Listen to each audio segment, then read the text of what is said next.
Assalamualaikum warahmatullahi wabarakatuh. Selamat pagi semuanya. Alhamdulillah. Apa kabar semuanya? Alhamdulillah luar biasa. Allahu Akbar. Sebelum hari ini, karena kabarnya sudah baik, tapi kita nggak boleh lalai ya dengan kesehatan kita ya. Nah, kita juga harus menjaga kesehatan kita, menjaga kebersihan lingkungan kita, lingkungan belajar kita, lingkungan bermain kita. Nah, seperti yang ada di sini, coba dilihat dulu ada sampah-sampah yang berserakan atau tidak. Jika memang ada sampah-sampah yang berserakan, mari kita bersama-sama ikut mengambil lalu dibuang ke tempat sampah. Nah, seperti itu adalah suatu bentuk untuk menjaga kesehatan dan kebersihan kita. Karena daripada itu kita juga akan ikut menjaga lingkungan kita agar tetap sehat dari kuman-kuman yang ada. Baik, silahkan diambil dulu.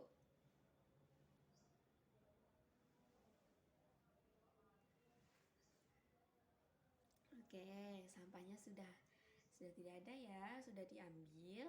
Nah, sekarang kita bisa memulai pelajaran ustazah ya. Pelajaran ustazah akan dimulai. Sebelum itu kita harus berdoa terlebih dahulu ya. Ayo berdoa dengan kepercayaan masing-masing. Berdoa mulai.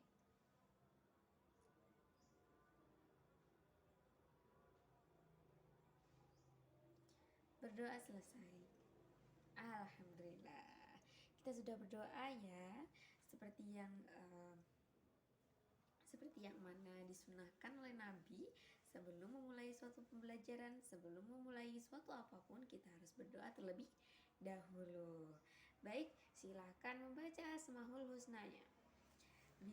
Bismillahi badana walhamduli rabbina wassalatu wassalam linnabi habibina ya Allahu ya Rahman ya Rahimu ya Malik ya Qudusu ya Salam ya Mu'min ya Muhaimin ya Azizu ya Jabbar ya Mutakabbir ya Khalik ya Barik ya Musawwir ya Ghaffaru ya Qahar ya Wahhabu ya Razak ya Fattahu ya Alim ya Qabidu ya Bashid ya Khafidu ya Rafi ya Mu'izu ya Muzil ya Sami'u ya Basir ya Hakamu ya Adil ya Latifu ya Khabir ya Halimu ya Azim. Alhamdulillahirrahmanirrahim. Kita sudah membaca Asmaul Husna. Baik, untuk selanjutnya kita latihan dulu ya. Materi kemarin kita membahas tentang apa ya? Oh iya, materi kemarin kita membahas tentang bentuk apa? Ikhlas. Masih ingat ya apa itu ikhlas? Ikhlas adalah menerima sesuatu apa yang memang ditakdirkan untuk kita. Baik, untuk materi hari ini kita membahas tentang bab 6. Apa itu bab 6? Dibuka halaman 130. Oke, bab 6. Apa itu? Sabar dan syukur, Bu. Betul. Kita akan membahas tentang sabar dan syukur. Sabar dan syukur adalah suatu bentuk yang termasuk dengan akhlakul karimah atau disebut juga dengan tingkah laku yang baik. Benar. Contoh-contoh tingkah laku yang baik seperti apa? Seperti yang Ibu jelaskan minggu kemarin, ikhlas, istiqomah, teguh pendirian. Lalu hari ini kita membahas tentang sabar dan syukur. Selain itu ada lagi apa? Iya, berprasangka yang baik. Lalu apalagi? Nikmah Bu. Ya, silahkan. Menerima semuanya Bu. Betul. Menerima segala sesuatu. Atau apa itu disebut apa? Qanaah. Ya. Allah Subhanahu wa taala menjanjikan kepada semua manusia untuk di dalam kehidupan ini akan selalu bahagia. Nah, pada saat yang sama Allah Subhanahu wa taala juga memberikan manusia-manusia ini, kita-kita ini seperti kesusahan, kekhawatiran, ketakutan, kekurangan, dan lain sebagainya. Dan untuk apa Allah memberikan seperti itu kepada kita? Karena Allah ingin menguji kita, menguji manusia. Siapakah di antara kita yang paling baik di antara manusia yang lainnya? Paling baik itu bukan baik antara apa dan apa, tapi yang baik itu adalah suatu ketaatan yang kita miliki. Bagaimana kita menerima takdir Allah, bagaimana kita taat kepada Allah saat kita menerima takdir itu. Dan manusia yang beruntung, mereka adalah yang mampu menjalani ujian-ujian yang diberikan Allah Subhanahu wa taala. Mereka itu adalah yang memiliki iman yang kokoh dan sabaran serta memiliki rasa syukur atas semua yang dikaruniakan oleh Allah Subhanahu wa taala yang diberikan kepada mereka. Nah, apa sih sabar itu? Apa sih Ustazah sabar dan syukur itu? Lalu bagaimana kedua hal tersebut, sabar dan syukur, dapat diwujudkan dalam kehidupan kita? Nah, bagaimana caranya? Nah, jawaban dari pertanyaan-pertanyaan tersebut akan diperoleh dalam pembahasan materi-materi sekarang ini yang Ibu bahas ini, yang Ustazah bahas. Nah, seperti apa sih untuk materi-materi itu akan Ustazah bahas sekarang. Silahkan dibuka halaman 136 baliknya. Dari salah satu hadis yang berbunyi An Abi Yahya Suhaiban bin Sinan radhiyallahu an qala Rasulullah sallallahu alaihi wasallam ajaban li amril mu'minin inna amrohu kulluhu khairun wa laysa dzalika li ahadin illa lil mu'minini in asobathu sarra'u syakara fakana khairal lahu wa in asobathu dharra'u sobara fakana khairal lahu. Rawahu Muslim.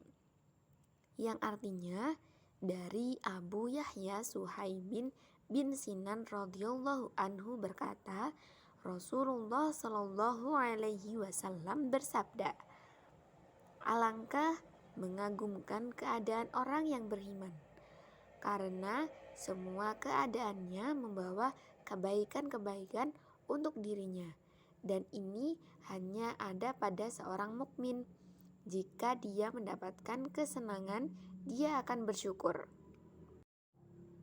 maka itu adalah kebaikan baginya. Dan jika dia ditimpa kesusahan, dia akan bersabar, maka itu adalah kebaikan baginya pula. Hadis riwayat Muslim. Nah, dari hadis ini menunjukkan besarnya keutamaan bersyukur di saat senang dan bersabar di saat susah atau sulit. Bahkan, kedua sifat inilah yang merupakan penyempurnaan keimanan seorang hamba. Hamba itu siapa? Hamba itu adalah kita manusia. Dan selain itu, Abdullah bin Mas'ud berkata, iman itu terbagi menjadi dua bagian. Sebagian adalah sabar dan sebagian lainnya adalah syukur. Dalam Al-Quran, Allah Subhanahu wa Ta'ala memuji secara khusus hamba-hambanya yang memiliki dua sifat ini sebagai orang-orang yang bisa mengambil pelajaran ketika menyaksikan tanda-tanda kemahakuasaan Allah. Seperti Allah berfirman, Bismillahirrahmanirrahim. Inna fi dzalika laayatil likulli sabarin syakur.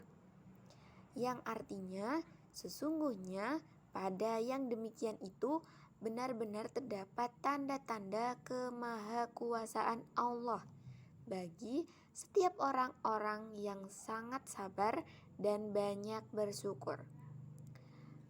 Dari firman Allah, Quran Surat Al-Luqman ayat 31.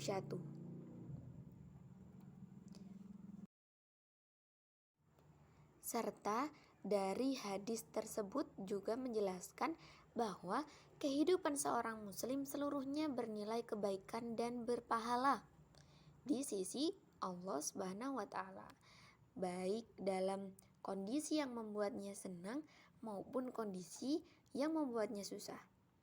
Sebab seorang hamba yang sempurna imannya akan selalu bersyukur kepada Allah. Ketika senang dan ketika bersabar, ketika susah, maka dalam semua keadaan dia akan senantiasa ridho kepada Allah Subhanahu wa Ta'ala dalam segala ketentuan-ketentuan takdirnya. Sehingga kesusahan dan musibah yang menimpanya berubah menjadi nikmat dan anugerah baginya. Serta orang yang tidak beriman akan selalu berkeluh kesah dan murka ketika ditimpa musibah. Sehingga semua dosa dan keburukan akan menimpanya.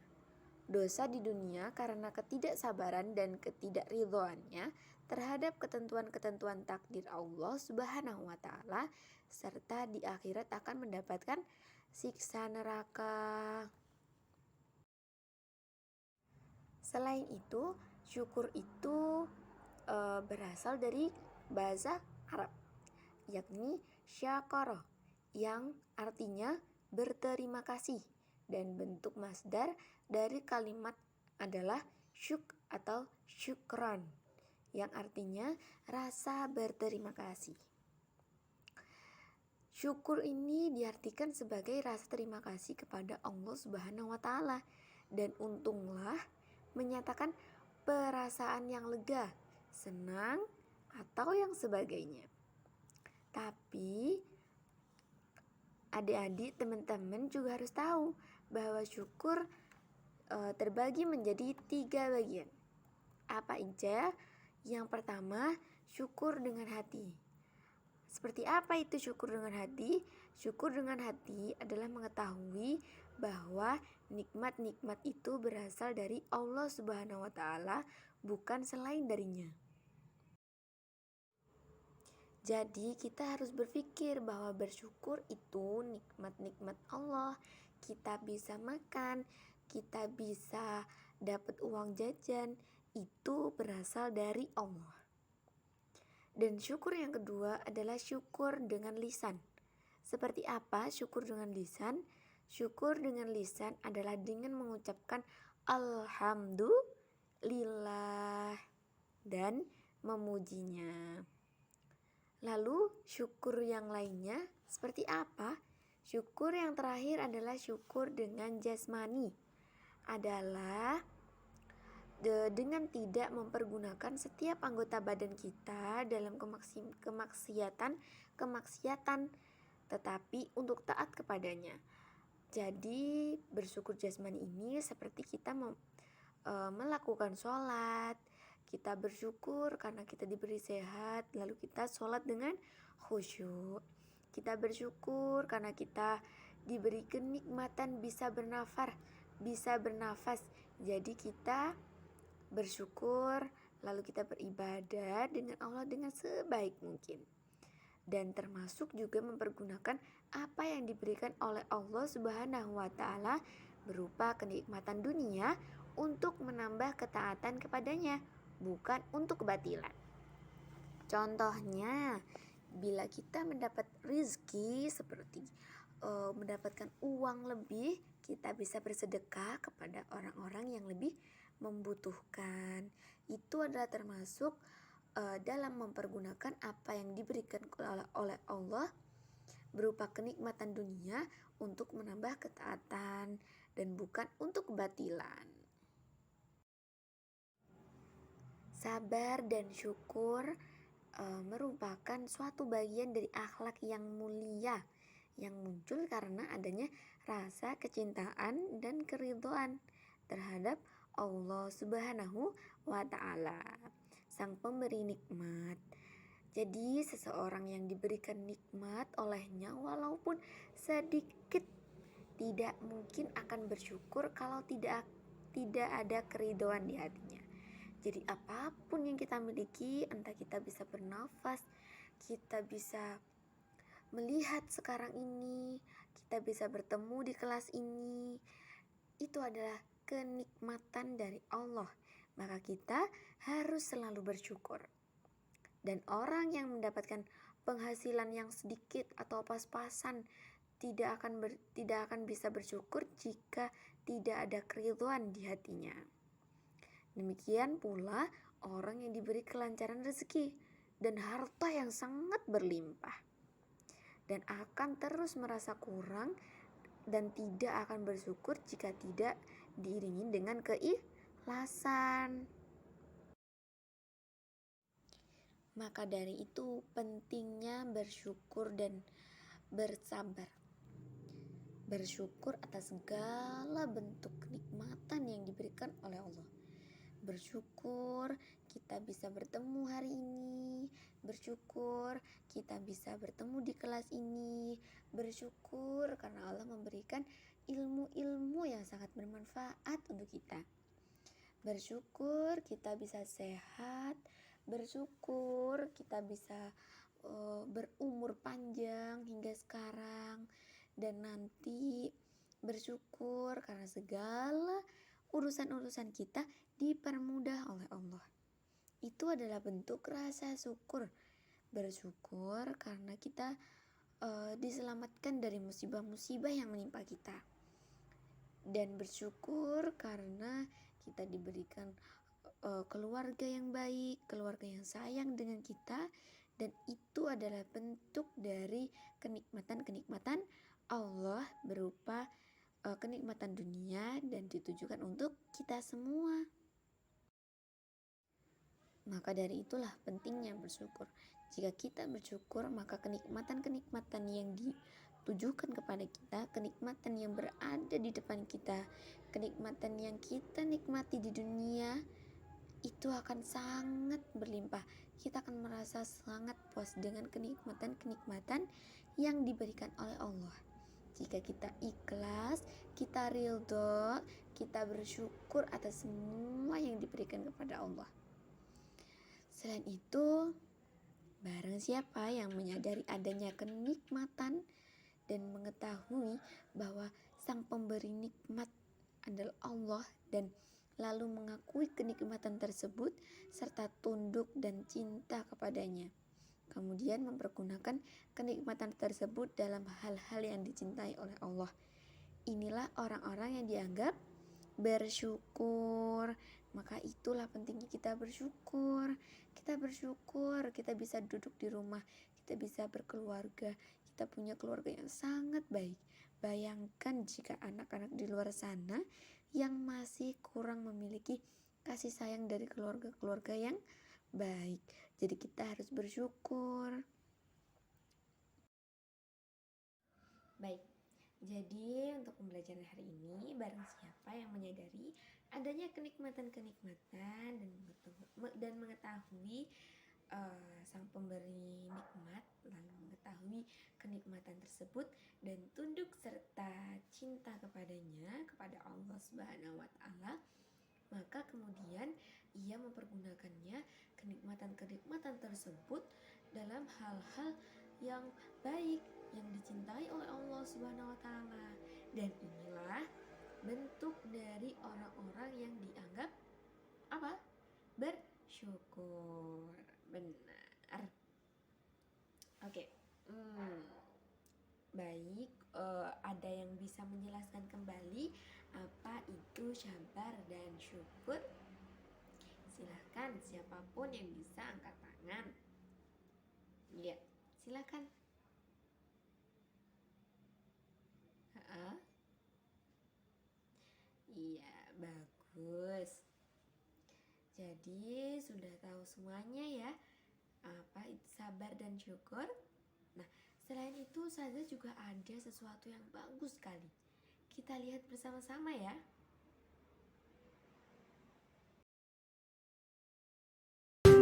Assalamualaikum, mari belajar yuk. Topik belajar kita hari ini adalah akhlakul karimah. Apa sih itu akhlakul karimah? Akhlakul karimah adalah suatu sikap dan sifat yang dimiliki oleh manusia dan dicintai oleh Allah. Karena sifat akhlakul karimah adalah sifat yang baik, maka Allah menyukai itu. Dan sifat akhlakul karimah dilakukan kepada manusia dan alam semesta. Lalu, seperti apa sih bentuk dan contoh-contoh dari akhlakul karimah? Salah satu sifat dari bentuk akhlakul karimah adalah berbakti kepada orang tua.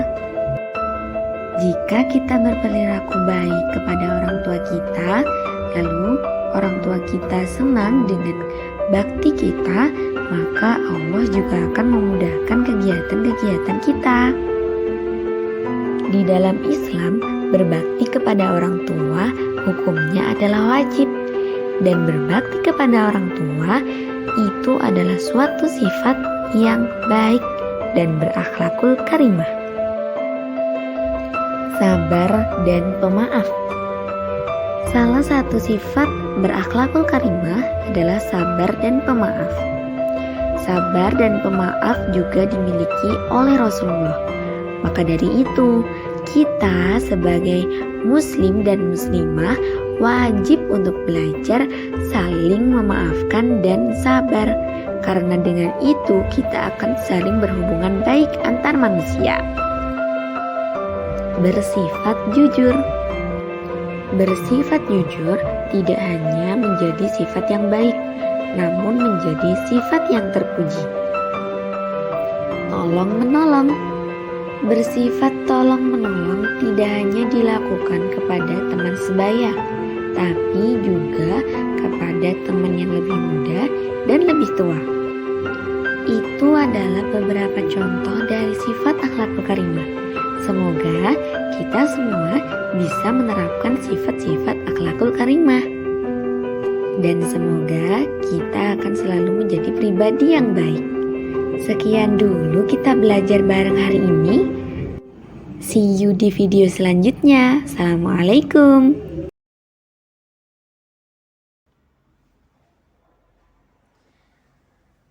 Baik, untuk kesimpulannya hari ini kita belajar tentang sabar dan syukur. Masih ingat semua ya, sabar dan syukur itu apa? Dan barang siapa, ingat, barang siapa yang menyadari adanya nikmat dan mengetahui sang pemberi nikmat, lalu mengakui kenikmatan-kenikmatan tersebut dan tunduk serta cinta padanya, pada Allah Subhanahu wa taala, kemudian mempergunakan kenikmatan-kenikmatan yang diberinya tersebut untuk dalam hal-hal yang baik, dalam hal-hal yang memang dicintai oleh Allah Subhanahu wa taala. Dan inilah orang-orang yang dianggap bersyukur. Nah, benar sekali. Ingat kata Ustazah, khairunas anfa'uhum linas. Sebaik-baiknya manusia adalah yang bermanfaat bagi manusia lainnya. Jadi, jika ada teman-teman yang kurang tahu, kurang mengerti, kita bisa memberitahu. Misal Mbak Nikmah lupa dengan sabar dan nikmat. Jadi Mbak Anggi memberitahu bahwa sabar dan nikmat itu termasuk akhlakul karimah yang kita pelajari hari ini. Betul apa betul? Nah, betul. Dan jika kita berbuat baik, berarti itu sama berbuat baik kepada diri kita sendiri. Dan jika kita berbuat sebaliknya, yang kurang baik, maka kerugian-kerugian itu yang didapat terletak pada diri kita sendiri. Benar. Baik, Ustazah akhiri undur mangkola tantur mangkola. Jangan lihat siapa yang mengatakan, tapi lihat apa yang dikatakan. Baik, Ibu Ustazah akhiri, silakan berdoa dimulai.